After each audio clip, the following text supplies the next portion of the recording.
ಇನ್ನು ಮಹಾರಾಷ್ಟ್ರದಲ್ಲಿ ಮಹಾಯುತಿ ಅಭೂತಪೂರ್ವ ಗೆಲುವು ಸಾಧಿಸಿರೋ ವಿಚಾರಕ್ಕೆ ಸಂಬಂಧಪಟ್ಟಂತೆ ಮತಯಂತ್ರದ ಮೇಲೆ ಅನುಮಾನವನ್ನು ವ್ಯಕ್ತಪಡಿಸ್ತಾ ಇದ್ದಾರೆ ಕಾಂಗ್ರೆಸ್ ನಾಯಕರು. ಸಚಿವ ಸತೀಶ್ ಜಾರಕಿಹೊಳಿ ಬಳಿಕ ಇವಿಎಂ ಮೇಲೆ ಪರಮೇಶ್ವರ್ ಅವರು ಡೌಟ್ ಪಟ್ಟಿದ್ದಾರೆ. ಇವಿಎಂ ಹ್ಯಾಕ್ನಿಂದಲೇ ಮಹಾರಾಷ್ಟ್ರ ಕಳೆದುಕೊಂಡಿದ್ದೇವೆ ಅನ್ನಿಸ್ತಾ ಇದೆ ನಮಗೆ.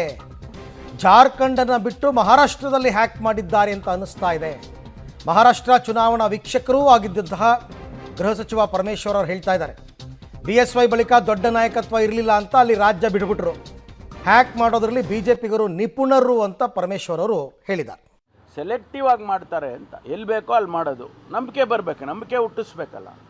ಅದಕ್ಕೆ ಈಗ ಜಾರ್ಖಂಡಲ್ಲಿ ಮಾಡಿಲ್ಲ, ಯಾಕಂದರೆ ಅದು ಸಣ್ಣ ಸ್ಟೇಟು, ಪೊಲಿಟಿಕಲಿನೂ ಏನಿಲ್ಲ. Maharashtra is a very big state politically plus financially. ಇಡೀ ದೇಶದ 30-40% ಫೈನಾನ್ಸಸ್ಸು ಅಲ್ಲಿಂದ ಉತ್ಪನ್ನ ಆಗೋದು.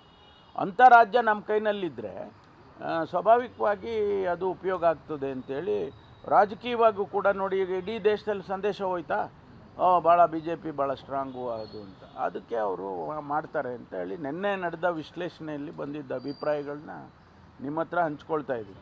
ಎಲ್ಲವನ್ನೂ ಹ್ಯಾಕ್ ಮಾಡಿದ್ದಾರೆ ಅಂತಲ್ಲ, ಒಂದಷ್ಟು ಮಾಡಿದ್ದಾರೆ, ಒಂದಷ್ಟು ಆಟೋಮ್ಯಾಟಿಕ್ಕಾಗಿ ಬಂದಿದೆ. ಆಟೋಮ್ಯಾಟಿಕ್ಕಾಗಿ ಬಂದಿದ್ದು ಮತ್ತು ಅದು ಎರಡೂ ಸೇರ್ಕೊಂತಲ್ಲ, ನಂಬರ್ ಜಾಸ್ತಿ ಆಗುತ್ತೆ. ಈ ಮಷಿನ್ ಇರೋವರೆಗೆ ಇದು ಹಿಂಗೆ ಸಮಸ್ಯೆ ಇರೋದಾರ ಇದೆ ಎಲ್ಲ ಕಡೆ. ಮಷಿನ್ ಎಲ್ಲಿವರೆಗೆ ಹೋಗ್ತೈತಿ ಅಲ್ಲಿವರೆಗೆ ಇದು ಗಿವ್ ಆ್ಯಂಡ್ ಟೇಕ್, ಒಂದು ನಮಗೆ ಕೊಟ್ಟರು ಒಂದು ದೊಡ್ಡದವ್ರು ತೊಗೊಂಡ್ರು, ಹಿಂಗಾಗಿ ಇರೋದೇ ಎಲ್ಲ ನೋಡಿ. ಈಗಾಗಲೇ ಅದ್ರ ಬಗ್ಗೆ ಮಷಿನ್ ಬಗ್ಗೆ ಇಡೀ ರಾಷ್ಟ್ರ ತುಂಬ ಸಮಸ್ಯೆ ಇದೆ, ಅದ್ರ ಬಗ್ಗೆ ಡೌಟ್ಫುಲ್ ಇದೆ. ಅದು ಸರಿಯಾಗುವವರೆಗೆ ಇದು ಆರೋಪ ಅದ್ರ ಮ್ಯಾಗ ಇದ್ದೇ ಇರೋದು ಯಾವಾಗಲೂ. ಎಸ್ 100% ಆ ಥರದ್ದು ಸಮಸ್ಯೆ ಇದ್ದೇ ಇದೆ, ಇಲ್ಲದೇ ಇದ್ರೆ ಹಿಂಗೆ ಆಗ್ಲಿಕ್ಕೆ ಸಾಧ್ಯ ಇಲ್ಲ. ನೋಡಿ ಅದ್ರಾಗ ಗಿವ್ ಆ್ಯಂಡ್ ಟೇಕ್ ಇದೆ, ಒಂದು ಕಡೆ ಕೊಡ್ತಾರೆ, ಒಂದು ಕಡೆ ಕಸ್ಕೊಳ್ತಾರೆ, ಹಂಗೆ ಸಿಸ್ಟಮ್ ಇದೆ. ಎಲ್ಲಿ ಬೇಕಲ್ಲಿ ಅವ್ರು ಅಡ್ಜಸ್ಟ್ ಮಾಡ್ತಾರೆ. ಈಗ ಮೊನ್ನೆ ಜಮ್ಮು ನಮಗೆ ಕೊಟ್ಟರು, ಹರಿಯಾಣ ಅವ್ರು ತೊಗೊಂಡ್ರು, ಈಗ ಜಾರ್ಖಂಡ್ ನೀವು ತೊಗೊಳ್ಳಿ ಅಂತ ಹೇಳಿದ್ರು, ಬಾಂಬೆ ಅವ್ರು ತೊಗೊಂಡ್ರು. ಅಡ್ಜಸ್ಟ್ಮೆಂಟ್ ಅದರಲ್ಲೇ ಅಡ್ಜಸ್ಟ್ಮೆಂಟ್ ಇದೆ.